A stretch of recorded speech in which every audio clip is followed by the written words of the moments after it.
Welcome to the Disrupt Now podcast. This is Natalie Viglione, your host, and this is Season 2, Unlocking the Cosmic Mysteries Around New Earth Magic. My desire is to bring conversations that serve as cosmic medicine for all of the sacred souls that seek the revealing of the magic and mystery of the organic celestial energies. I powerfully step in as a sacred vessel for the Cosmic Mother, or as we can say, the divine feminine energy rising. I walk an authentic druidic path of primordial tradition, and I am here to share wisdom and the highest truth for the betterment of all beings, animals, minerals, plant life, and all that is. Please join me on this journey to explore and awaken the magic again.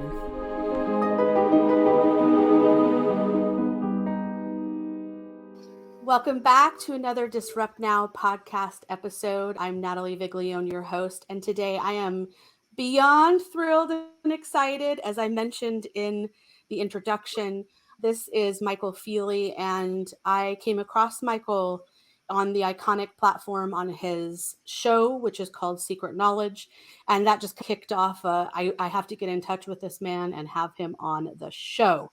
Because as an esoteric author, symbologist, Christ mythicist, Illuminist, and a TV documentary host, I got to have Michael on the show. And so here we are. You're on the show. Michael, welcome to the podcast. Thank you. And as if by magic. As if by magic, yes. I just came back from the UK. Oh, wish we could have gotten together in person, but another time, another place. That was actually one of those things where I was called, you must be in Avebury Henge at this time. So go and soak up some energies. And so I did. And here we are. So I just returned last week. I soaked up some of the energies in which you are in frequently. It's a very, very mystical place. Kind of the British Isles, England, UK is a very mystical place. There's a lot of history, yes. And there's a lot of folklore, myth, and lots and lots of things. Everywhere you go, wherever county you go in, there's something there that's mystical. Yes, and it's the heart of the world, Albion. So there's a lot more to this than many could even fathom, I think. But we're going to talk about some of these things today. The true Holy Lands. Yes, exactly. So I would love to get into a little bit about your story, because for me, it's always intriguing to know that you were a police officer. And then all of a sudden, you're writing books on secret knowledge. And so it's always these massive transitions that we make, of which I've also had in my existence. That decision and that moment to be like, I'm done with that, and I need to step into my sacred mission or the sacred purpose in which I'm being called. So do share your sacred purpose calling, because it's also quite magnificent when we really look at how this happens to us, right?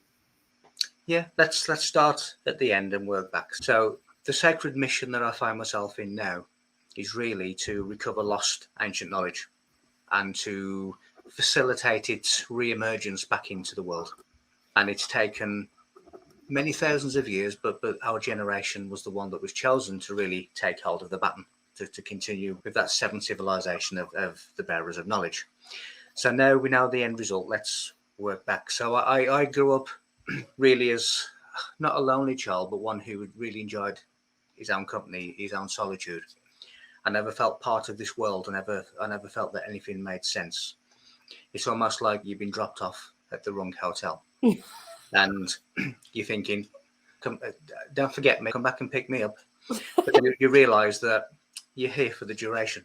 Even from a very young age, I felt different. I felt out of the pond, really, out of the fish tank, out of sync with reality in the world.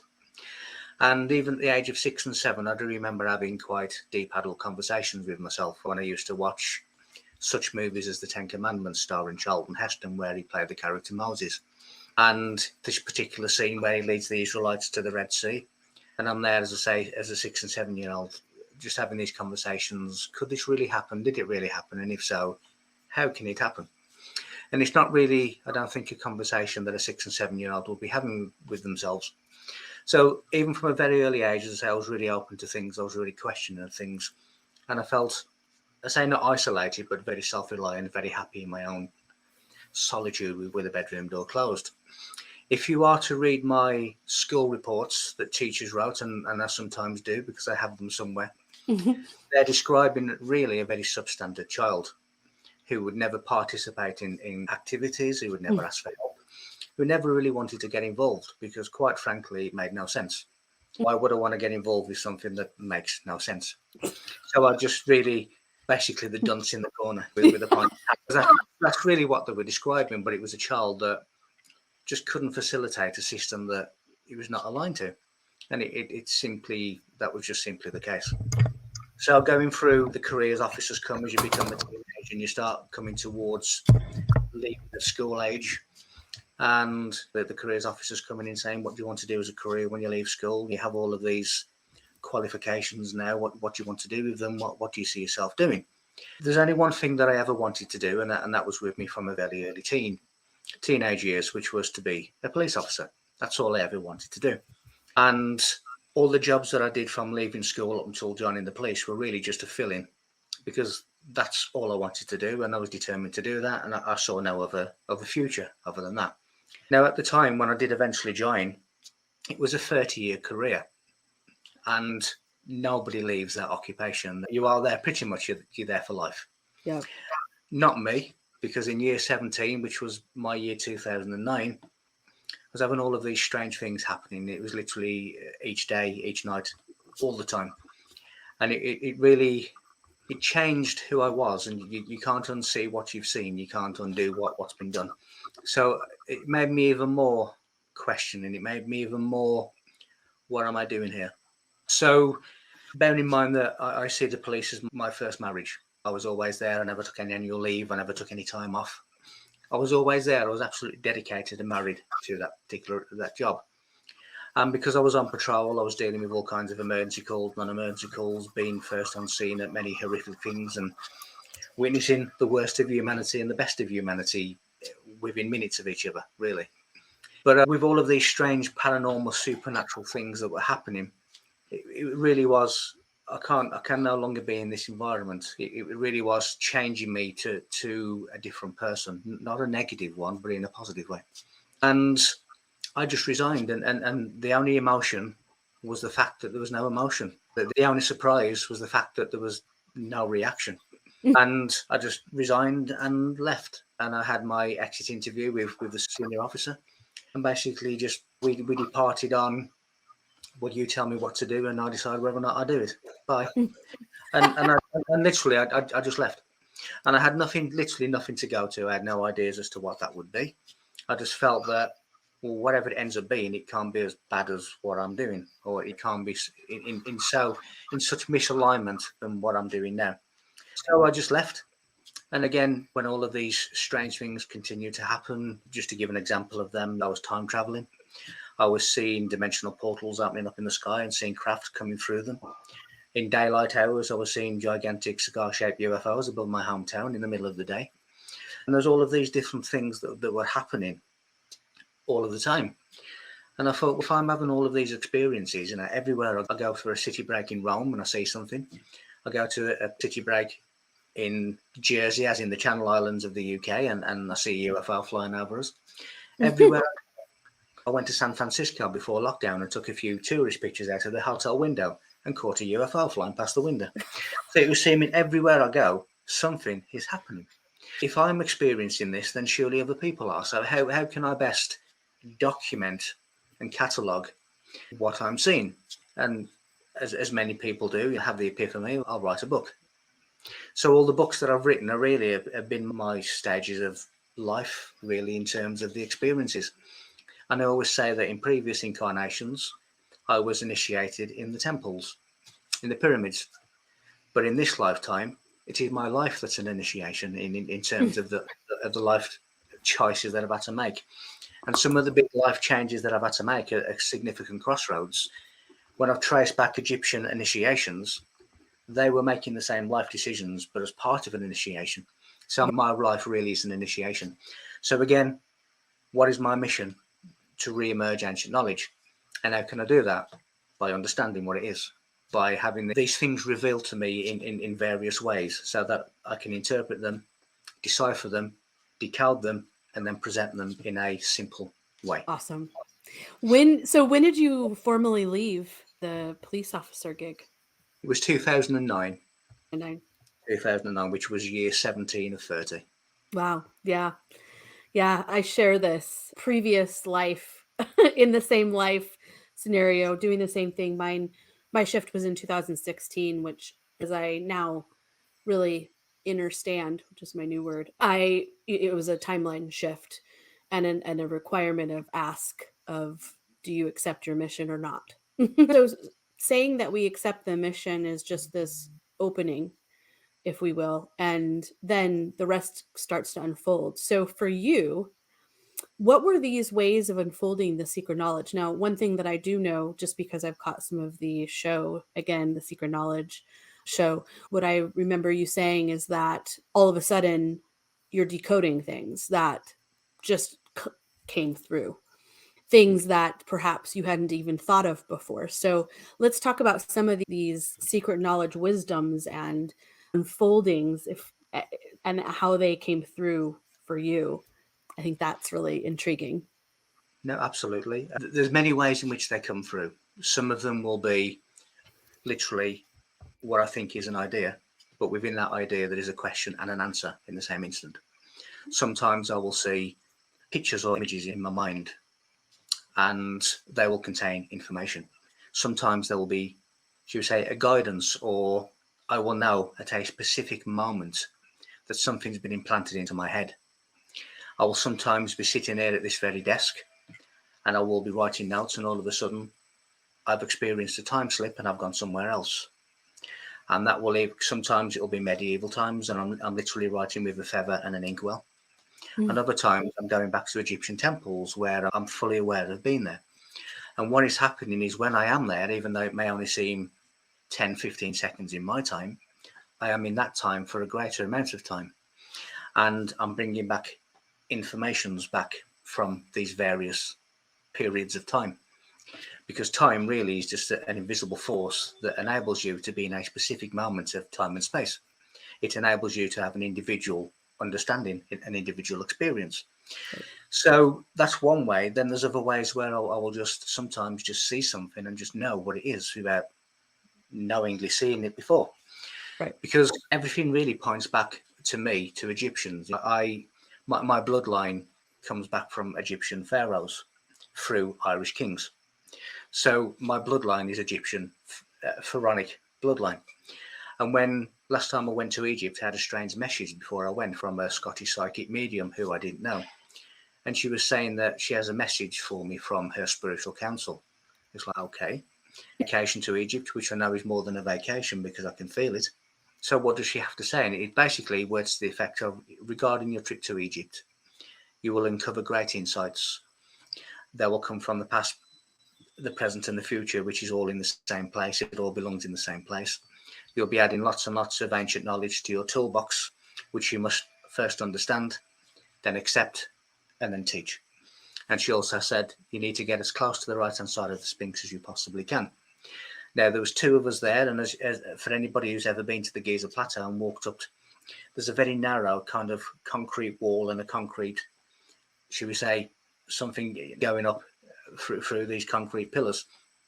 And you go where the crowd goes, because there's so many people there, you can't move. So wherever the crowd goes, that's where you're going. And when you come to the top of this upward ascending slope, you look to the right and there's the Sphinx. Now, just as the two of us got to the top, it was absolutely crowded.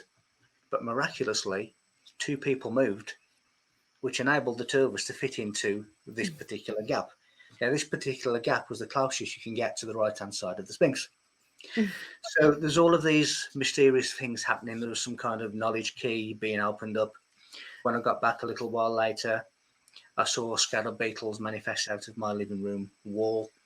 I'll be walking through a city street, and all of a sudden I just hear this whoosh sound, as if I was in like an invisible sphere, but still in my time, still in my reality.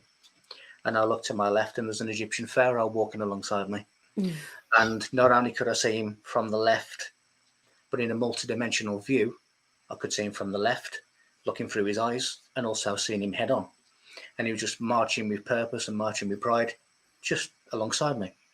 And that lasted for a little over a minute, then he'd just gone. So that, again, there's a lot of synchronistic events that were happening around this time. So there's many ways in which I get this knowledge. Some of it is really meticulous research. Some of it is given. Some of it I go and bring back. And it's just this innate knowing, because I've seen it before and I've done it before and I've been initiated before. And it's really just a continuation of what I did in previous incarnations here. Exactly. So I resonate with all of this because this has been my similar path as well. And I was also the little girl like you when you were small, wee lad, and you were getting these questions and questioning far beyond the age. And that is also something that I share with you in my life. And it really threw my family off. And it's been that way in my whole existence. And now as you age, as you move into your latter part of your adult life, you now, like, there's a moment of total understanding of why that was the way it was. And that doesn't make it less awkward either, by the way. That's the other part of it. What you find and what you learn is that the path of illumination, which is what it is really an individual task. And you can have reassurance and support from others around you, but it really is an individual task. It's the same as if you go and select 10 of your friends and I go and select 10 of my friends and we all meet in New York to run the New York Marathon. We're there as a group, but it is still you as an individual that has to drag yourself over the finish line. So in the same way, this kind of experience, this kind of life, this kind of striving to not be a human being, but be a human becoming, and to become actualized as an absolute, then it's you as an individual that gets you there. Right. And it's you as that individual that has to put in for the archaeological knowledge, because it doesn't always come easy. And it can be frustrating. But the good thing is, what used to take me 4 or 5 hours now takes me 4 or 5 minutes. It is extremely simple to find the more complex of things, because the more you do it, the more well-oiled you become in doing it. Exactly. It's like it's literally your DNA is switching on, turning on all these commands of, oh, we're doing this now. Okay, and we can go faster. It's just that remembering comes in waves over you. For me, I now can say the words better, but since I was little, I'm basically a Celtic seer. So I see in dream time. And so that's when I do all of my traveling and come back and do automatic writings and such. It's interesting how a lot of these divine innate gifts that when we're bringing the work from other incarnations to assist what many call indigo star seeds and these kinds of names, it's really just the assistance through which we've been carrying forward into this incarnation from others to really culminate in this really imperative time for, as we all well know, and something we'll dig into here in a moment, is so much has been hidden on purpose to keep us enslaved in a system that is broken, inverted, and not the truth of original creation. So your wisdom and all of us that are getting these pieces of ancient wisdom and knowledge, we must speak that truth into existence for all to hear, so that we can add to the breaking down of the false structures. Absolutely. And it all starts wisdom, the wisdom, or the kingdom, and the Golgotha, the temple. It's really you. And when you look at the likes of the Great Pyramid, which is really a gigantic brain, it is a gigantic mind that is an antenna that is transmitting electrical and acoustic signals to the universal mind, the mental singularity, which is where it all began. And that is really the Great Pyramid. It's that antenna as the brain transmits. When we have this internal monologue and we hear this inner voice, that is really electrical impulse. But the moment that my brain wants to communicate with yours, it becomes words, and then it becomes acoustic waves. So the Great Pyramid, as well as all the other ancient sites, I've been to Stonehenge, where we've made Stonehenge sing. We've made the stones sing. And that sound reverberated around the stone circles. So Cool. All of these things really, yes, they are innate. My bloodline is also Celtic Irish kings, as I've said, that go further back to Egyptian pharaohs. But it is this innate thing. It is this innate recognition. Sometimes get complex quantum equations that just pop into my head, and they're there as a still image, and I'm just writing them down. I will have genetic equations that is the double helix of DNA, and I'll have mathematical equations around them. And when I've looked into them, it really relates to angular velocity, which is, the speed around angles and space travel and different things. And many years ago, I saw pulsating grids coming from the moon. And when I looked into the mathematics of those grids, lo and behold, it's angular velocity, it's angular frequency. That is what's keeping the Earth at a 23.5 degree tilt, because the moon is not a satellite, it's a spaceship. And the deliberate pulsating beams that I saw are what is keeping Earth at a 23.5 degree tilt. Now, the Egyptians, in their jet pillar of Osiris, which was tilted exactly 23.5 degrees, are telling you this. And you have Egyptian obelisks on the moon, and you have the face on Mars, which relates to a particular star system. And you get all the monoliths and monuments of Earth are really a gigantic star map. And they are pointing to certain solar trinities and different things in the sky where they were interacting with star visitors. So all of this really is breadcrumbs, and it's been left there as a legacy of the advanced knowledge that once reigned on the planet. And there has always been interaction with these beings that are not from Earth. But my opinion of what is a positive extraterrestrial, it is an advanced human. Yeah. And if they want to come back, and if you say this within the UFO community, then you are scorned and ridiculed, because all they seem to be interested in is the phenomenon of the nuts and bolts metal in the sky. But that really is very little. It's very shallow. It's not even worth going there. Yeah. So you have all of these truth groups and these ufology groups and these New Age groups that are basically deceived as much as the general population. Yep. The only difference being is, if you imagine, again, I've used this analogy before, if you imagine that humanity is like a blob of cloud, and that blob of cloud is inputted with a certain historical account, a certain history, a certain, should we say, low knowledge base of falsity. But the people that are inputting that realize that they're going to be shards of that blob that escape and begin to think, actually, this is not right. So what they do is they give these people false explanation for symbols and signs, and these little shards think, oh, look, we have different information to the rest of humanity, so we must be right. And they run with this falsity, and they create all of these different societies around false teachings.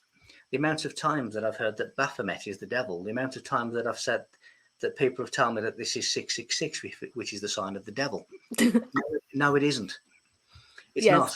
It's nothing to do with the devil, and neither is Baphomet. Baphomet is basically the oracle, which is the hippocampus inside the head. And the hippocampus means seahorse. So when you see the likes of Neptune or Poseidon riding a seahorse, it is telling you about the oracle inside the brain. Now, when you start talking about the Mount of Olives that was split in two, east and west, that's in the brainstem. You have the olive system, which is split in two, one on the east, one on the left. So the Mount of Olives is inside your head.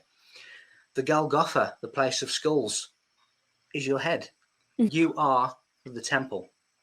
And until people realize that they are the temple that all of these mystics and all of these seers and all of these monuments and monoliths and holy writings are referring to, they will never understand what is being said. Exactly. So they need to go back to their origin and start to actually look properly to what all of these things mean. It is nothing to do with the devil. Exactly. Neither that, neither's the hand-ons. It is nothing to do with the devil at all. This is where I have this huge book that I keep all these things in. But the one thing that really, besides obviously we're sharing the same bloodline and we are connecting, that's what's happening in this world, is our bloodlines are connecting again telepathically. And we're just drawn into the proper places to really meet again. So this was a very interesting moment that I just have to share, and it will really kick off this next really in-depth conversation that we need to begin, because extremely critical for people to really get this.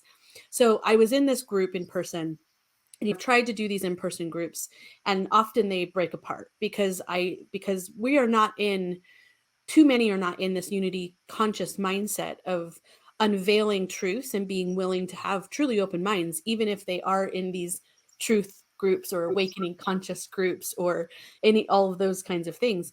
And what happened was we got into, it wasn't an argument, it was more of, this woman was the fear within her being of, when I started to go over this symbol right here, which is known as the pentagram, she almost had a conniption fit. And I'm pretty sure that what happened after that is Natalie is a devil worshiper. I can only imagine the words that were said afterwards. Needless to say, that group, I dropped it immediately because I was like, okay, we're just not there yet. So I needed to, this is that experience of that you were talking about when you were little. You retract back into yourself and share wisdom in the way that we need to, which is the writing, which is doing videos and just sharing it and dropping it into people's laps who can hear it, who are ready for those frequencies, who are ready to absorb something that's different than what's being said every single day in these supposed new age truth, whatever you want to call them, kind of groups. So let's talk about this symbology, because you just dropped that nugget in. And you were, again, there are, I'm not even, there's very few that are speaking these words. So when I heard that, I knew we need to talk about this more and really hone in on it, because if we can reclaim the power of these symbols that were taken for this, what many have called elite, which I hate that word and I don't use it at all because that isn't real. It's these privatized segments and secret segments of the world that know the truth and then told everyone else, oh, nothing to see here, it's evil thing. So Absolutely. Yeah. The first thing that I was said to that lady is, are you Christian? Do you have Christian beliefs? The chances are she probably would have said yes. And then I would have said, okay, so when you're Christ, does this symbol, what does that mean? Unity. And I'll say, no, it doesn't. It's the pentagram. Because if you show me that picture, it will show everybody your picture. The correct pentagram has 3 points at the top. Now, when you see the likes of former British Prime Minister Winston Churchill, that he does his V for Victory sign, if you turn the pentagram upside down, you have 2 points at the top and 3 at the bottom. That is the inverted pentagram, and the Christ Trinity sign is the upright pentagram. So the pentagram is many things. Yes. It is the lesser universe, which is man, woman. It is the breath of God. It is the soul of God. It is all of these different things that are not by any means an evil thing. Because when you start looking at the breath of God is what Jesus is. So the word Jesus means breath of God, the circulation of divine breath. So when we breathe in and we breathe out, as the Bible says, you give and you receive. So we're talking about the divine circulation of breath, which is called the Holy Spirit. Now, holy means to set apart, to separate.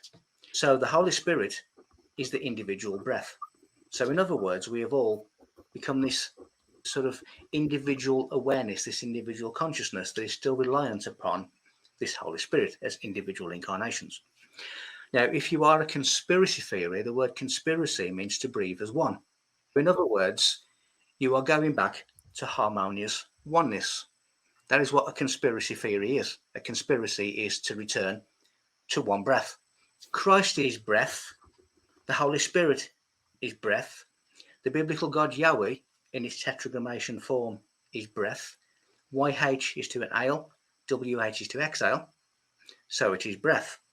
Now, when biblically you are talking about the Garden of Eden is the body. And the wind that moves the leaves of the tree, which is the spine and your nerve endings inside Eden, inside your body, is the breath of God, the Holy Spirit. Because it says that God is in the midst of the tree of Eden, which is the breath of God, which we inhale and exhale. Yahweh, Jesus, or even Enlil of the Sumerian Anunnaki story. So even though all of these different symbols have multiple meanings, in essence, the pentagram is really the return to the soul of God, to return to the breath of God. It is the perfected man. It is the hand. The hand is Apiaphis in alchemy, which is basically to go from man to God. It is the 5 elements. In the Bible, the hand is David, King David, because in Hebrew, David relates to number 14, which is the 14 phalanges of the hand. So the biblical David, King David, is the hand. Now, when you look at the true meaning of Jerusalem, it means to point toward completedness. So that is David, King of Jerusalem, and that is Jerusalem, to point towards completedness, which is the return to God. Yeah. Now, when you look at the likes of the Priory of Sion, which people say that never existed, but it did, the word Sion and Zion comes from the word Sion. Sion means a signpost, a finger post. So David, Jerusalem, Priory of Sion, because it is all pointing in the right, in the direction of north. Now, north is where you get the cosmic energies entering the body. And that's where Santa Claus, which is the Holy Colostrum, comes through the North Pole, down the chimney. This cosmic enlightenment through the North Pole. And you start having the snow, which is the white matter of the brain, and lots of different component parts, but it all relates to your own consciousness. So in a very succinct way, the pentagram is talking about your completion from man to God. Now, where the importance of God comes from is the divine plan is for the universe to evolve and expand to its maximum potential, which is what we call God. And our divine plan as individuals of that mental singularity is to advance and evolve ourselves to our maximum potential, which is what we call godlike. So instead of trying to escape the earth, we should all be evolving to become godlike. So the planet has many gods walking in physical form. Now, what is an example of what that looks like? Jesus. But Jesus is a metaphor, but it is also an example of what this godlike state looks like. So we have a finger post to understand what it means to be. Right. And when we make the transition from human being to human becoming, we then become actualized, and we then complete the pentagram. Right. And this is, yes, so important. Now, this is really similar to all the 666, the 13, all of these things that have been hijacked and inverted that really deter people. And of course, then you have this same group of beings that has hijacked entertainment and entrainment to program and teach people that all of those things are evil, because it's those kinds of programs to see what they're saying, to show us whatever it says, it's the opposite, essentially. It is. When you see the sign that people say is 666, which it is. But when we go back to the pentagram being the hand, which is the 5 elements. Now, in the hand, that finger is air and the thumb is ether. So when you connect to make the 666, you are connecting air, the air that we breathe, to the ether, which is the breath of God. So you are connecting our breath to the breath of God. We are breathing as one. We are conspiring. Now, when you look at Pythagoras, who was really considered one of the first, or if not the first, Grand Master of illumination, he had a secret number for the sun, which was the number 36. So if you add up all the numbers from 1 to 36, 1 plus 2 plus 3 plus 4, all the way to 36, it equals 666. So 666 is actually a Pythagorean follower of light. Nothing to do with the devil, nothing to do with negative. It is the follower of light. Now, when you look at the Giza Plateau and you have 9 pyramids of 4 sides, 9 times 4 is 36. So it is the secret number, the Pythagorean mysteries, for the followers of light, the followers of illumination, the followers of knowledge and wisdom. 666 is nothing to do with being negative. It is a positive illumination. And again, we are connecting the air that we breathe to the soul and to the breath of God. And that also relates to the pentagram. Yes. And it's a 666 is literally integrated into the biology of what we call human. So it's the fabric of our being. And again, if you look at the soul is really light. And I have a picture of me as a solar body, which is really the solar man, which is Solomon. And it is also the walking Ark of the Covenant, because it is allowing the vibrations of the God state, the light, to live inside your vessel. So you become the walking Ark of the Covenant. So when we read the Bible, which if you read it correctly is actually a work of genius, if you read it as a book, you'll never understand it. Exactly. But if you look at when it says to Adam, in relation to Adam, which is really the brain, but it says to Adam that from dust you came, to dust you shall return. But when you look at ancient Hebrew, dust comes from the word abak. Now, the word abak means particles of light. So what it is really saying is from particles of light you came, to particles of light you shall return. And then you look into how the Big Bang of science was really a universe that was created within an already existing universe, a universe that was dimensionless, which is thought and light. And then you start looking at why the Egyptians used to induce the soul out of their body, because it was light, and light can travel between the material and the immaterial universes. So it is to do with light, it's to do with illumination, it is to do with sight, the all-seeing eye that sees into the dimensionless universe of light. It is not a negative thing. It's only a negative thing because the people who are saying it's a negative thing have been duped by the same people who are duping everybody else. Yes. And that's another like an important aspect to this, because these beings, that these people that are doing these things are, and I wrote down this one day. I woke up at the 3 a.m., 4 a.m. and wrote down this. What is the truth of what I say is evil magic? Because it's cruel. It's to control. It's to enslave. It's not love light magic. The very fabric of all of creation is truly built on what we could say is magic. Yeah. And the sacred geometry and symbologies and all of these things. So there is a difference, and the difference is intention. This will and determination of the being in which is sitting there doing the things, because there are satanic rituals in which people are doing, and it's real.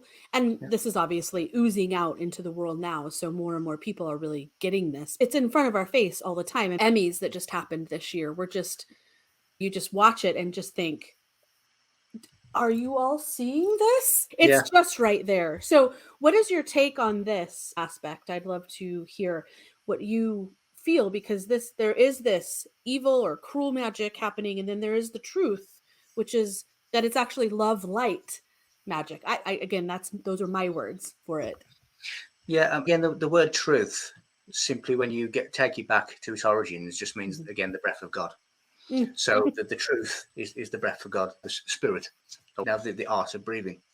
When you look at the word priest, it comes from the word magush, which is magi, which is magician. So the ancient priests were magicians. Now, when you look at the word church, it comes from the word circe, which means circle. So the stone circles of the past were the original churches.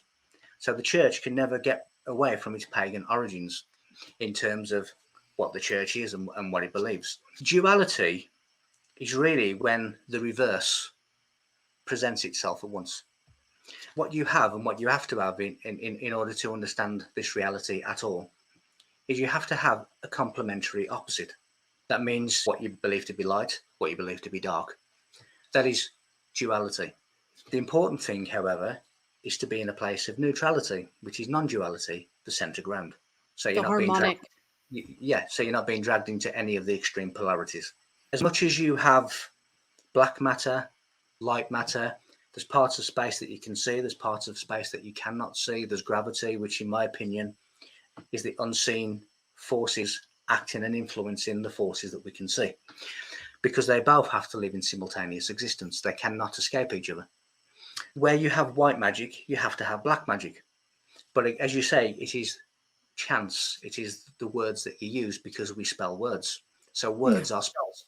And if you say a certain word in a certain way, in a certain tone, then you are creating, the word becomes flesh. You are creating what you speak. And if your intention is to cause harm with those words, or your intention is to do good with those words, that's what will manifest. It's the same as when we speak. We have a thought, and someone may upset us, or someone may say something we don't like, and we have that thought. I'm gonna say this to them, but then you think, if I do, then I'm abusing divine power. But I need to express myself, otherwise I will start getting physical problems. But I will express it in a divine way. So I will say what I need to say to get my point across, but I will make a choice how to best do that. And you have that divine silence, which is the seconds that you have to decide. Because as I said, the head is the temple, but the key is the tongue. And the tongue, cuts both ways. It is really a sword. Now, when you get the word sword, it is the S word, the spiritual word. And the sword has a blade, two blades. One blade, but two sides. So the sword also cuts both ways. It is both sides of the argument. It is both sides of the answer. And so is the tongue. So your tongue is the sword. And the sword becomes the cross, which you can see behind me, is the shape of the sword. So you are really in harmony with universal motion. But it cuts both ways. And so does the tongue, the key to the temple. So you have to watch what you say. So really, in a roundabout way, your intent, your tone, the way in which you say things will become manifest. So if you have, a negative intent, then you will get a negative outcome. Exactly. And that's important, because I think that is the reclamation of power, because then people realize that the power lies within them. And of course, now we have swords that look like this, which is the pen. Same manifestation aspect, right? So one thing that, when I was little, I'll never forget this. You gathered as the sleepovers when you start getting into your teens or whatever. And everybody wants to watch the scary movies or the demonic possession movies, or want to play with the Ouija board, or want to around with things that honestly people don't really get. And I was the one that said, no, you don't even get what you're doing. And I don't know why, but I would get chills all over my body, and I could feel that negative frequency of harm in the back of my neck. And so I was the weirdo, the isolated one, saying, oh, I'm not messing around with you guys, go ahead. But this is another actual reality of these, what I would say is like a frequency wave. And what you find today with the frequency waves, that there are many that are people that are getting pulled in, gravitated into this negative, ill-intentioned, what we could say is what many people call the black magic, etc., and don't really realize the harm that it can do. And you had an episode on Secret Knowledge about demonic possession, and this is a reality that is truth. It's real. And so let's maybe go into that a little bit, because again, the reclamation of symbols and words and intent and your will and determination as a powerful divine human really is the thing that differentiates the magics, if we will. With knowledge and wisdom comes responsibility. And the responsibility kicks in where you say, I don't know enough about this to actually be practicing it, and I don't know what harm or what good I'm going to do by doing things that I don't know. So a lot of the problems that we are facing in terms of negative entities are ones that we ourselves have created. Now, we are opening doorways, we're opening gateways into dimensions that shouldn't be here. But because people are doing things that they don't understand, they are leaving these gates completely open. Now, if you were to say to someone, when you go out, do you leave your front door to your house wide open? And they'll say, of course not. That's stupid. So why are you going to do these things where you're leaving dimensional gateways completely open for things to come through? The amount of people that I've heard saying, oh, I'm going to Glastonbury the weekend to cleanse the land. What qualifications do you have to cleanse the land? What do you know what you were doing? No, we don't. I have my spirit guides. You don't know what you're doing, so don't do it. Because Right. What you're doing is you are opening these portals and you're causing a lot of problems. And you may walk away with your ego intact saying, I've got a certificate, I can do what I like. But really, you are being destructive. You are a destructive force for your ignorance. Don't do things that you don't understand. And that would really be, particularly, again, I'm not isolating any particular group, but the new age, the new cage are the worst for it. Yeah. And Glastonbury is one of the darkest places there is, because so many people who don't know what they're doing are going there and they're opening gateways that they're not closing. Right. But as a result of that, we now have problems and we now have entities that are now here, and we now have to deal with them. And we all face the problem of these entities feeding off emotions and creating emotional scenarios and dramas in order to feed off this particular energy. So the majority of them are ones that we've created. So with knowledge and wisdom comes responsibility to actually stay away from the things that you don't understand. Yes. Yes. Absolutely. Just this calling into getting back to the wisdom of knowing, especially there's a difference between knowing and knowing something so innately that the fabric of your being just twinkles with, yes, this is correct. Yes, this is truth. And reading something in a book, for example, that perhaps was brought through a person that truly didn't get what they were speaking to or were doing things to actually harm. And let me give you an example. For example, I started reading The Golden Dawn some time ago. And this is a massive, huge book, and it's all based on supposed magic. Obviously, there's tons of Egyptian references and all kinds of ancient knowledge. When I started reading it, and these are the similar kinds of things that you've experienced, where you're something comes through and you just know what is truth. For example, seeing a secret code, seeing some kind of thing that is manifesting before you that others aren't seeing or don't see in the same way. And when I started reading that book, I actually started crossing things off and saying, no, this is not right. This isn't right. And by the way, I've never read this before, but I have. And what I realized is that book was written and leaving out a majority of what we could call is the truth, or it's missing a big chunk.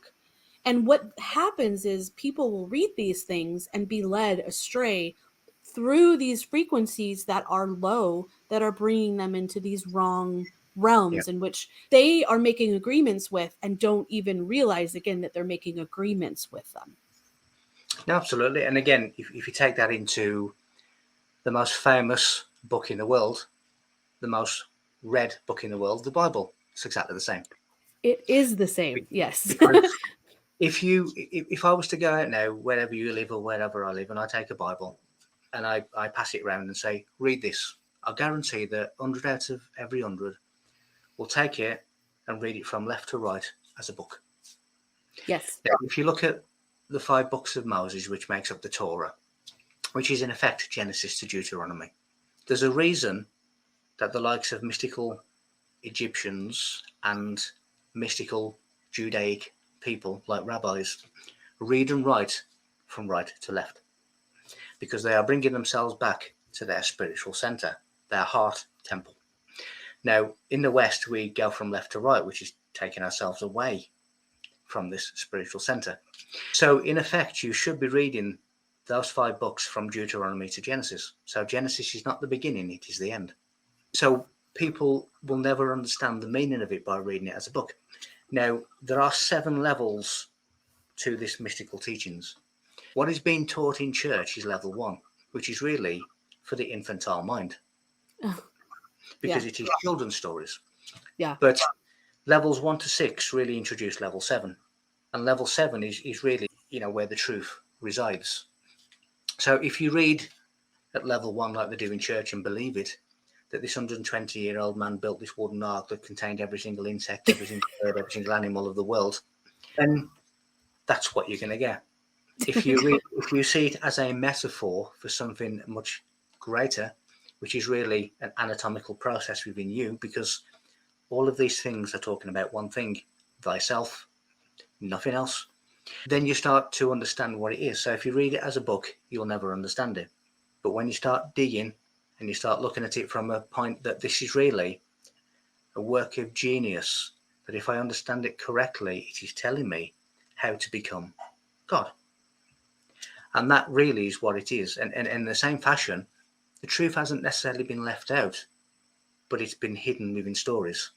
The parables. Parables. But the problem with the parables, it is a story that contains a spiritual message. but people have created this whole religion around the story. Yeah. And they're not even looking at the spiritual message, which is what the truth is. So in the same way, all of these books, the Egyptian Book of the Dead, the Rosetta Code, the Rosetta Stone, the Emerald Tablets, they're all deeply hidden mystic teachings. Yes. But you have to really put the work in and work hard to find those teachings. In 2010, I think, which was not long after what I would say was my awakening, Mm-hmm. I kept seeing a golden key, an ancient golden key in my mind's eye. And I've actually got the drawing somewhere because I drew it. And I didn't particularly know what it meant. The obvious answer is a key unlocks something being unlocked.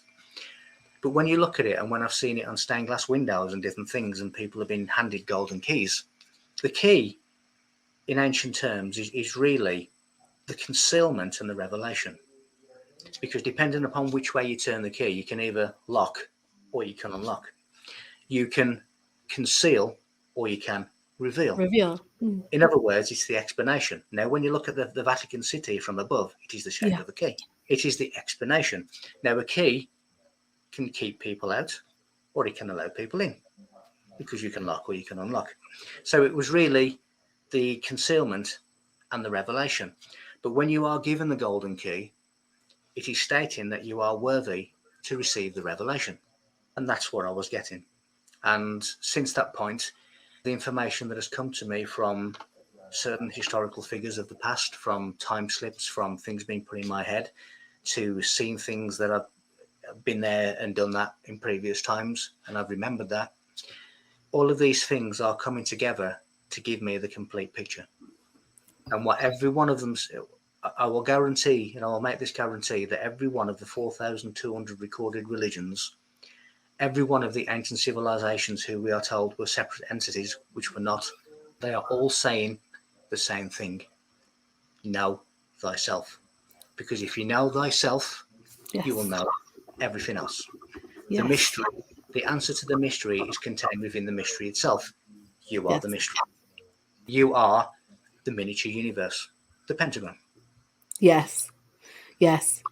Now, when we're thinking of realms and dimensions or densities and construct of realms upon realms. For example, I had this dream that showed me essentially the geometry of what Earth truly looks like, which is all energetic in form. And it was the Vesica Pisces. And then in the middle was the Earth in this egg shaped Earth. But it's connected to all of these other realms, essentially. What these symbols and what these codes can do is help you to, we call it the subconscious, but I would say it's really accessing other dimensional levels, if we will, of insights and awareness. So from your perspective, this is just another sample of kind of what I think many people are super afraid of, are sigils and things like this that use ancient languages, ancient Hebrew or Gaelic even, or Aramaic, which actually was a lot of what the Bible supposedly was taken from, is Aramaic, right? So when we get into these ancient languages and all of these things, from your perspective, accessing other realms and really getting what we're really accessing, what are your words around that? My words around that is, we're already in all of these dimensions, timelines anyway, because we are, even though our awareness is only in one place, we are multi-locational, we are multi-dimensional. Now, just to give an example of that, I said before that the Big Bang of science was really the creation of the material dimensional universe that was already existing within a dimensionless universe, because you only create something from something that exists. So the Big Bang was the creation of the material universe, but it wasn't the beginning. It was a creation within an existing creation. Now, our bodies are really where the two worlds meet. The same as the Great Pyramid is where the two worlds meet, and that is indicated by the double chevron at the entrance. Because in Hebrew, the chevron is shibur, which means where the two worlds meet. So if you imagine that our physical eyes are looking at the dimensional universe, but our third eye is looking at the dimensionless universe. Our physical body is in the dimensional universe, but our mind is in the dimensionless universe of thought. So we are ourselves multidimensional. Again, when you have the New Age saying we need to get to the fifth dimension, we're already in the fifth dimension. If I say to you, Natalie, at 4 p.m. tomorrow, I will meet you outside Chicago Town Hall. That's a fourth dimensional coordinate. So we're already in the fourth dimension. And as I've just said, because the fifth dimension is part of the dimensionless universe, we are already in the fifth dimension. You will be wherever you are tuned to be. Sitting here, I can go to any dimension that I choose as long as I'm aligned to that frequency. And that's the same with any of the timelines. I can sit here and I can go to the 72nd dimension if I want, if I know the frequency. Some of my time slips when I've gone back to Egyptian temples, I have witnessed them appearing and disappearing through frequency. And to give an example, a third dimension example of that, you're standing at the lobby of a hotel and you've been waiting now 2 minutes for the elevator. All of a sudden, the elevator stops at your floor, the doors open, and there's a couple of people in there and they say, I'm sorry, I'm on the wrong floor. They press the button, the doors close and the elevator disappears. They were doing that in ancient times through frequency. And they would tune into a different frequency and they would appear and they'd retune and they'd disappear. So we are all multidimensional, we are all multi-locational. It's just that our awareness is only in one place. Now, when I'm asleep tonight, I will have no awareness whatsoever that this body exists because I'm going back to a dream state, which is the dimensionless universe of thoughts, where the mental singularity exists that created everything through a thought. But when I wake up, my awareness comes back to here and I have no awareness of where I've been, largely. Our awareness shifts to different locations. Now, in Egyptian initiations, there was something that was called spiritual concentration. Now, spiritual concentration is where they were set a task. And again, let's have an example, a tree. And the candidate would be told to stare at the tree, focus on nothing else but the tree. Eventually, they became the tree because their awareness amalgamated with the awareness of the tree. Now, I've experienced this a couple of times, not with a tree. It was in sad conditions because I was visiting a relative at the Chapel of Rest and there was just me and my loved one in the room. And I was just staring at them in the open coffin, just staring at them. Now, all of a sudden, I was aware that I was staring at me through their eyes, looking at them. So my awareness had shifted to them and I was looking at me, looking at them. And this is what the Egyptians were doing, called spiritual concentration. And I've done this a number of times. And if you imagine that you are able to shift and you want an aerial view and you shift your awareness to a hawk or an eagle, then you can see down and that's why a lot of these ancient sites, you can only get the beauty and the significance of them from above. And they would, of course, they had technology to do whatever they wanted. But even if they didn't have the technology, they were able to shift their awareness and look from that particular object.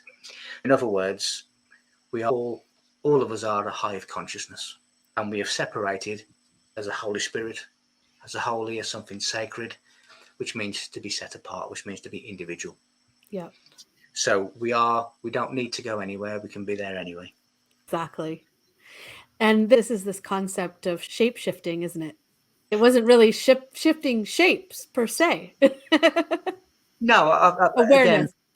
Again, I only tend to speak about the things that I've personally experienced, and I've been in the presence of mediums and friends who, it's called transfiguration, basically. Yeah.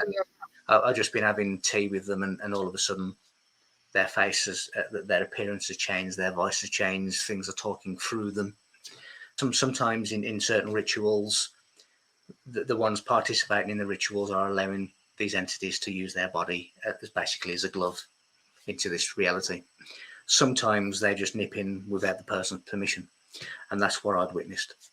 So in terms of the shape-shifting, you have these entities coming within other life forms, within other vibrations, and it's the difference in the vibration that is really causing the morphing and the change, because they're trying to fit into something that they're trying to put a circle into a square. Yeah. And you are seeing a consequence of that transition. Yes, I think this is all this reclamation again of the divinity. that is always and always has been and always will be within. And just truly remembering that, and not being afraid to use things that tap into levels of awareness within you, but feeling into the things that and feeling the vibrations, because when you're in tune with vibration, you can feel positive and you can feel negative.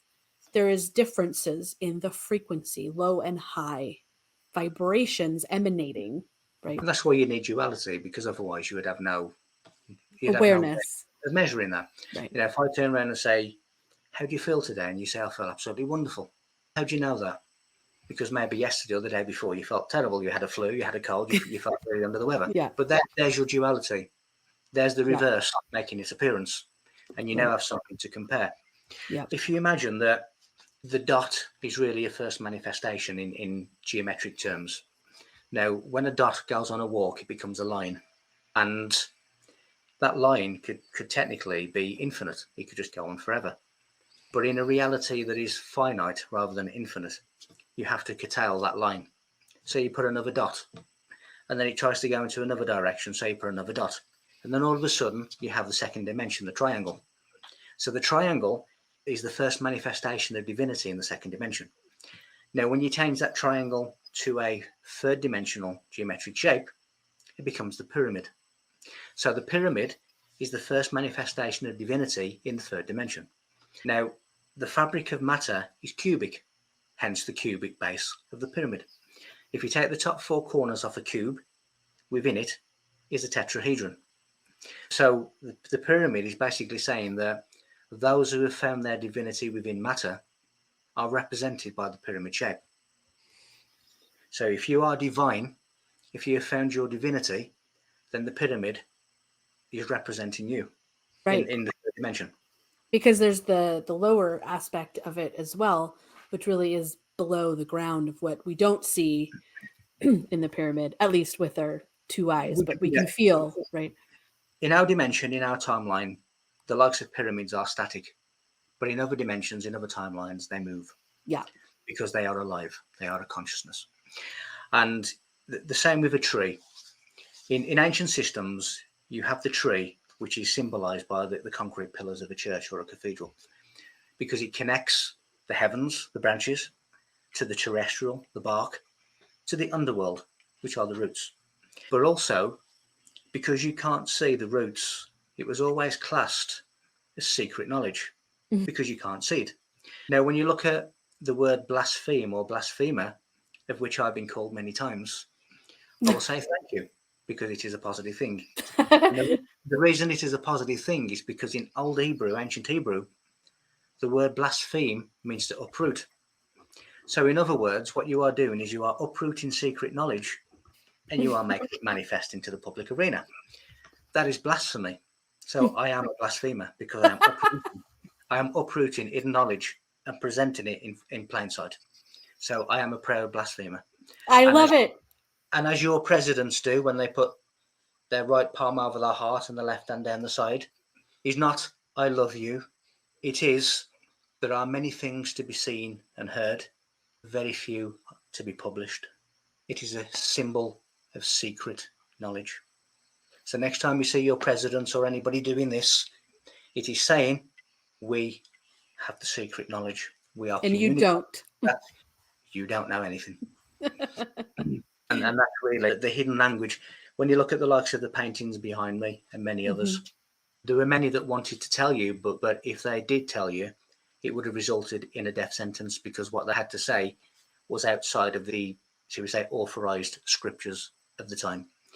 So if you are this genius as all of this knowledge, and you want to tell people, but you can't because you'd be killed, what do? You encrypt it somewhere.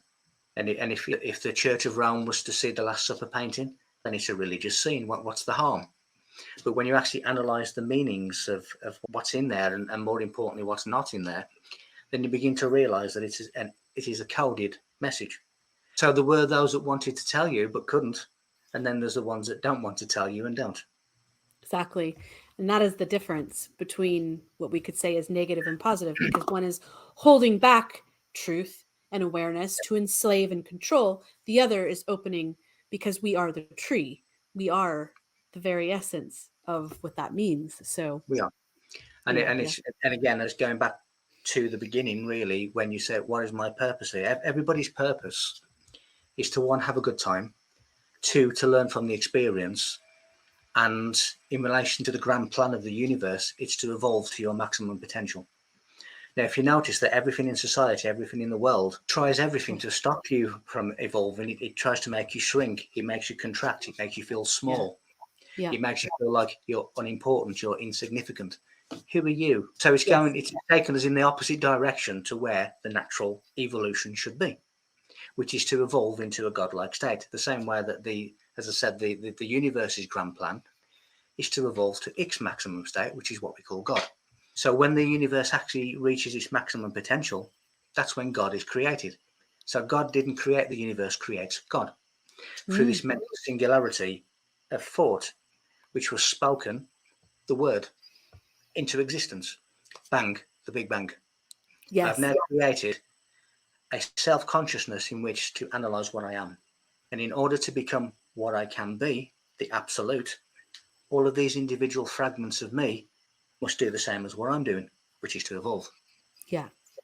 And then we're all, if you got 10 people pulling a car and you have people pushing it, then it's going to become extremely difficult. And humanity's state at the moment is we're the ones pushing that car while the universe is trying to pull it in the opposite direction. So we are holding things back.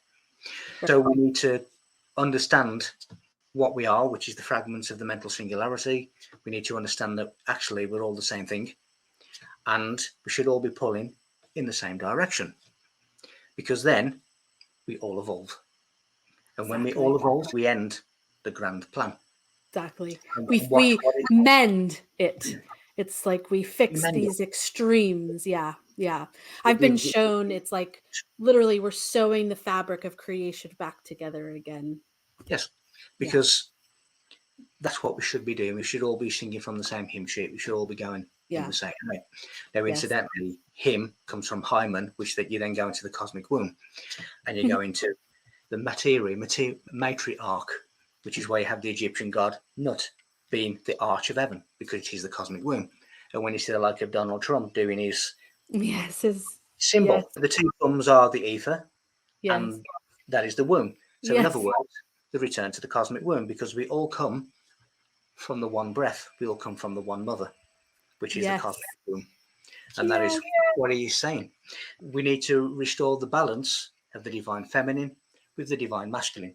And what the church, particularly the church, has done with its story of original sin, which is really eradicating the feminine and bringing in the masculine to create an imbalance, because they know that wherever there is an imbalance, there is not an evolution.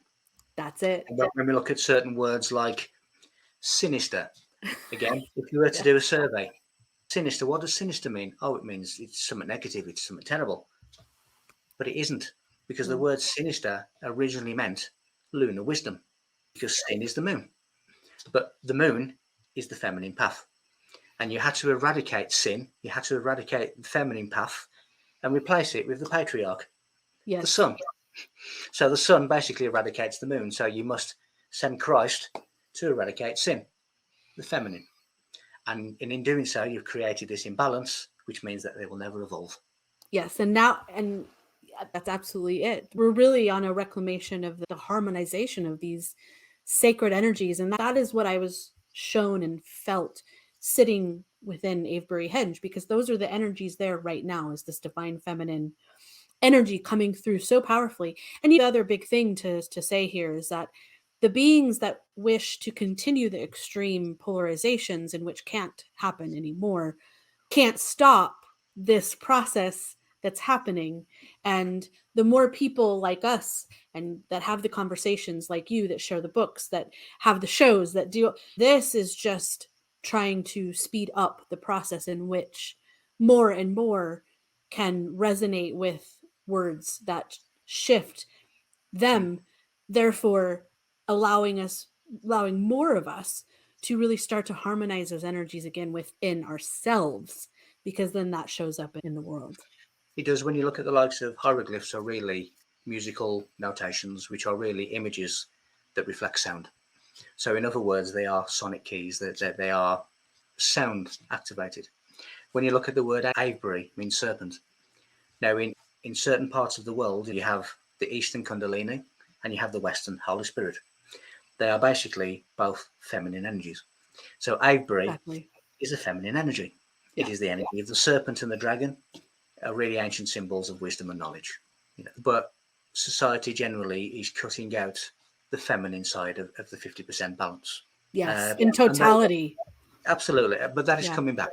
It has been said, equilibrium will return. Yes. And I think that we can feel that. And that was actually another massive explosion within me in 2020 that happened, is I realized my sacred purpose here is to bring back the cosmic mother energy.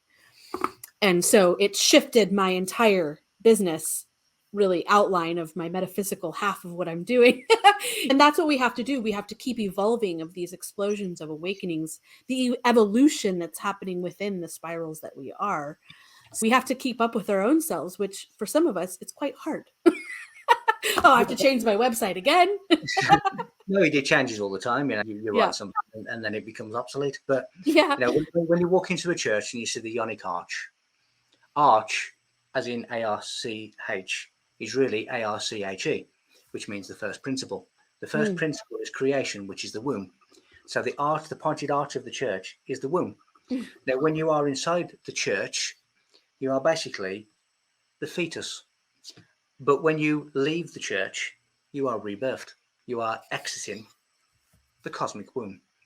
And there should be a difference. Our first baptism is really entering this matrix, the matter X, matter meaning mother, when we come through the womb into this world through the mother's waters, which is our first baptism. Your second birth is your realization.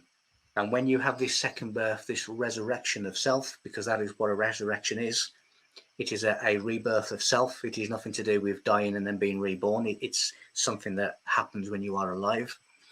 When you rebirth yourself, you are metaphorically, biblically rebuilding the temple. The womb, the cosmos, the cosmic womb, the feminine, the masculine, it's all a part of the same thing.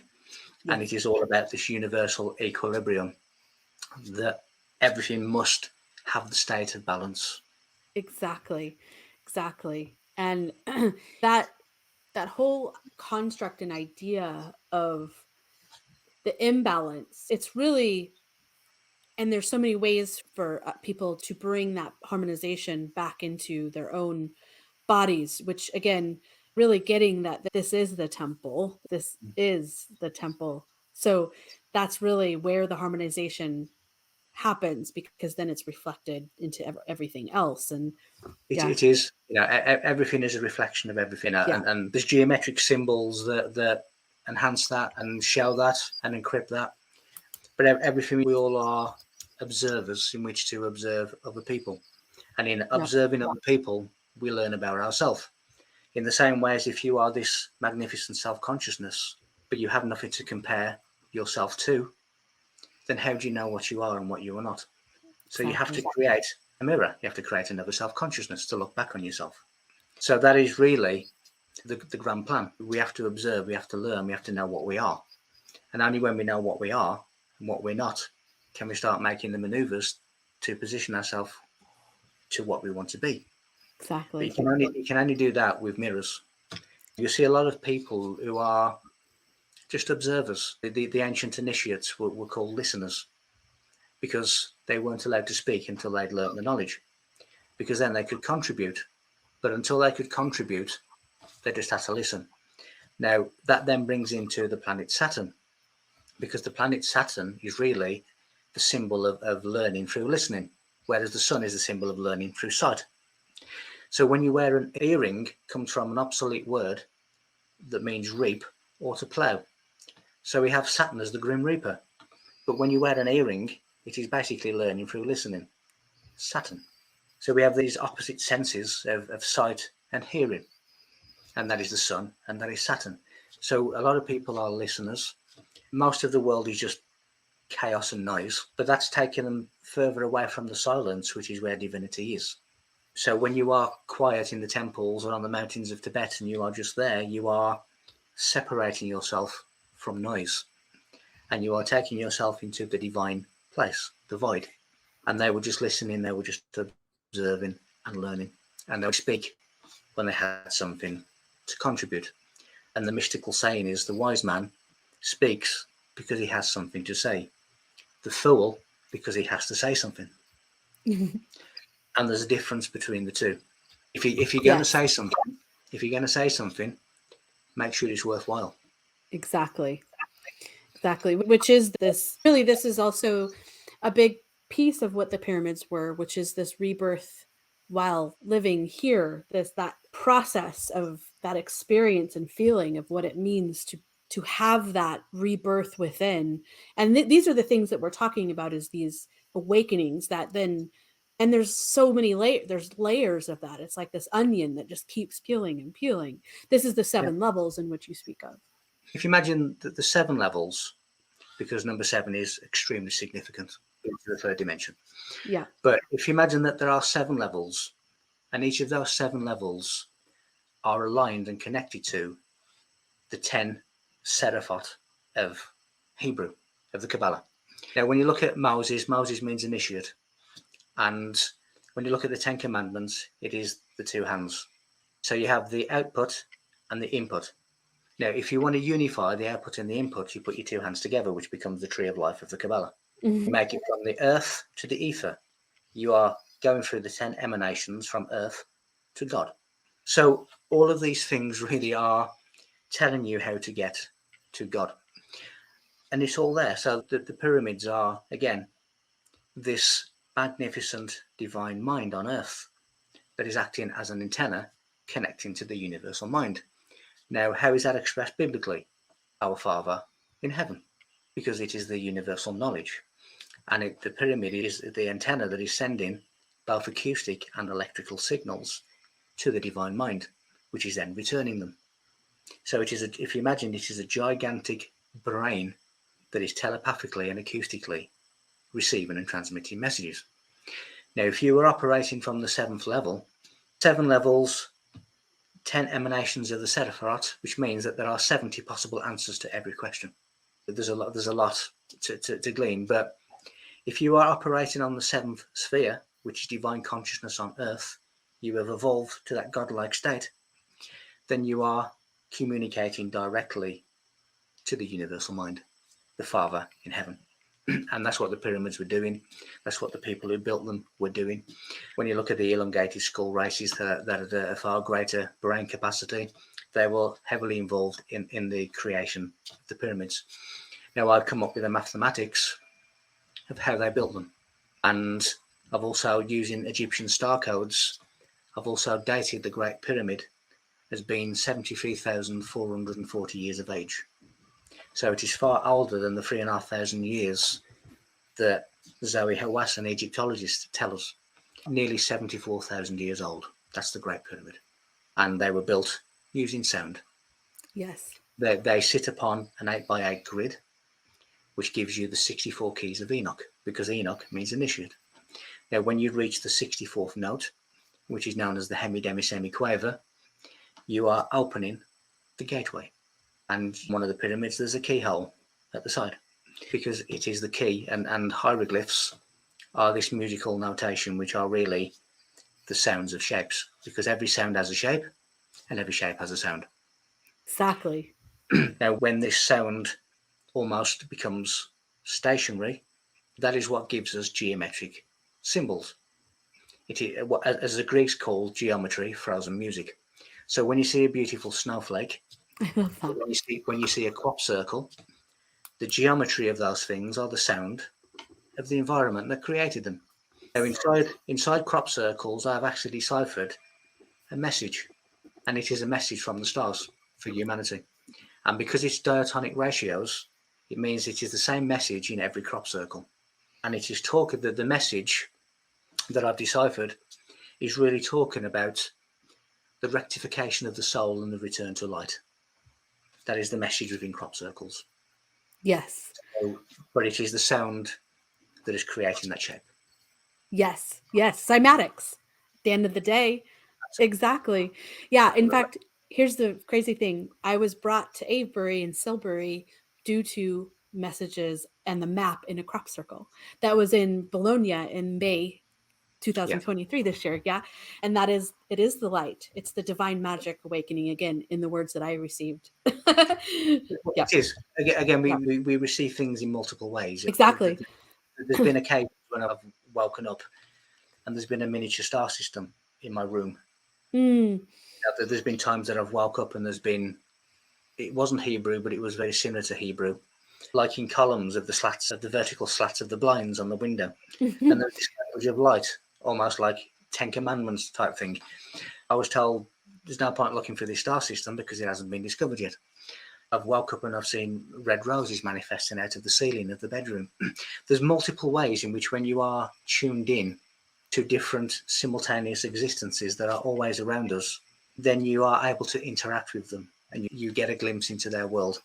If you imagine that while we are sitting here now, there's probably hundreds of radio signals that are traveling through each of our rooms. Yeah. We have no knowledge of them unless we tune into them. Yes. And then we can hear them and we can interact with them. And that's the same with all of these simultaneous existences. You will be wherever you are tuned and aligned with. If you remain at the frequency that got you there, you will stay there.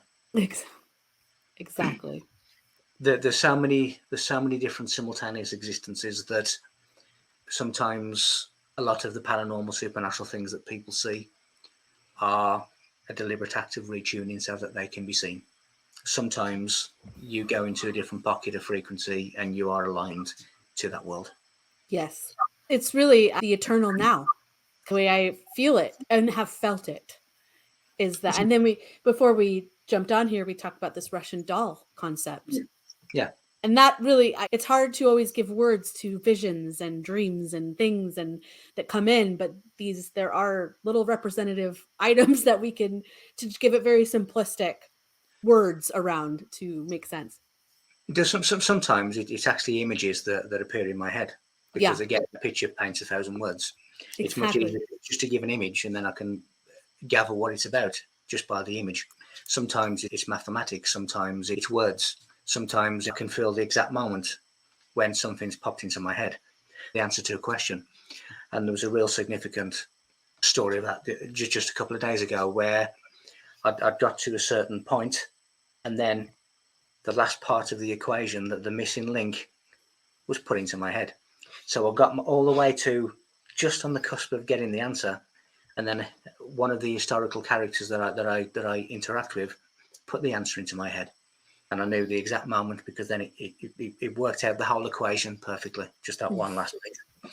So they're always monitoring, they're always looking, they're always trying to help. Yes. But on a lot of occasions, because they are in the dimensionless universe, they need a human, so to speak, in order to write their words, to express their words in a third dimensional world. So we are facilitators for that knowledge. That's exactly it. Exactly. Oh, Michael, this has been an amazing conversation. I seriously would love to have many more of these. So we'll see how that goes, because really unlocking the magic of, I just feel, again, people not being afraid of all these really amazing symbols and knowing ancient languages and just really tapping into this wisdom that was not hidden, that it was hidden, but we can recover this. Okay. Have you ever heard of the religious hymn by Leonard Cohen called Hallelujah? Oh, yeah. Yes. Okay. The chorus of Hallelujah hides the pentagram. Interesting. Okay. Because of 5 notes, the 5 chords, when they are overlaid and superimposed, form the pentagram. Wow. Now, how many people will listen to that hymn and know that? Yeah, everywhere you go, there is this secret communication that, unless you understand it or even know to look for it, you'll just pass it by and not even know. Exactly. If you want to speak the secret language of the wisdom keepers, you need to look at maths, you need to look at symbols, you need to look at geometry, which is all maths anyway. It's all maps. Exactly. Universal language. Yes. Okay, so let's talk about your new book, and let's talk about how people can find you. Okay. The new book has just been written, but it's just waiting to be published now. I'm having conversations in relation to that. It's going to be called The Movement, Illumination of the World. And there's a very special person that has done the foreword for me. I won't reveal that yet, but it is someone who's never ever done it for anyone ever before. And I would suspect they will never ever do it ever again for anybody else. But they did it for me, and the foreword is pretty special. And this person who's written it is very special. It's all about everything in one place. And if you imagine that all of these multiple mystical books, all of these multiple religious mystical books, all of these multiple advanced civilizations have not only of Earth, but of other places. If you imagine, where are these multiple star maps that are taking different forms on Earth? Where are they all pointing to? The answer is in this book. So pretty much everything that you can think of is in this book. As soon as that's out, it will be announced on the website, which is michael-feeley.com. At the moment, it's something like 140,000 words, and it's about 650 pages. And every word, every line, there's secret knowledge in every line. So it's going to be a heavy read, but it will transform the people who do read it. Oh, I love it. I can't wait to get my hands on it. I love books. We're actually in the middle of moving. I'm like, wow, we have lots of books. There's a reason when you see the book cover, and when you realise what the name of it means. Probably the end of last year, I was invited to do a talk at a one-day conference at this particular location. And a couple of days before the event, someone took a picture inside the event hall. And when they looked back at the picture, which they couldn't see with the naked eye, there was this like italic letter M in light. And everybody was saying, it must be Michael because you're speaking. And it just never sat right with me. And I'm thinking, it's not Michael. And anyway, several months later, I asked for the picture to be sent to me. And then the answer came. And what it is the letter M, it stands for the movement. And the movement are a new group of Knights Templars who are involved in the illumination of the world. That is why I called it The Movement, Illumination of the World. And when you see the book cover, it is the actual photograph of the letter M in light. Wow. So that is how the name came. So the letter M was not Michael, it was the movement. And it took a couple of months for me to work that one out. Oh my God, that's awesome. I love it. These kinds of pictures that you capture and people think, oh, that's just the camera. No. I got several pictures in Avebury Henge. That wasn't the camera. I know what it is. When you see the book cover, the letter M, and I'll send it to you. Yeah. Okay, cool. You will see there is no conceivable possible way that it is the camera. Yes. Because it's an old italic, almost Latin type letter M. Wow. Now, I've never seen a camera that can create an ancient italic letter M. It can't. It was something, again, beyond the frequency of the visual perception, but it could be seen by the camera. Exactly. So that's the story about the book. And as I say, everything that you need to know is in one place. Beautiful. Oh my God. Thank you so much, Michael. This has been wonderful. Thank you for spending the time. I know we went way over our allotted time, but this is just a topic that you just can't talk about in all these topics. You can't talk about them in a little tiny amount of time, right? There's a lot. You can't, but it's absolute wonderful. Time always passes by very quickly when you are talking about these topics. It's something I'm passionate about and love to do. Yeah. That stokes the fires, and anytime, just drop me a message and we'll do it again. Awesome. Thank you, Michael. And thank you everyone to listening. We will see you next time, and let's hope to expect some more Michael our way. Thank you for listening to the Disrupt Now podcast. Please leave us a review. Also, if you want to get these episodes to your inbox, go to disruptnowpodcast.com and you can drop your email in. You can also see all of the episodes since day one. If you'd like to connect, we have a couple of different ways. You can join us on Telegram. The group is called Awakening Magick. Or if you want to drop a line, email us at info@natalieviglione.com. Thank you for being here on this journey to awaken the magic again.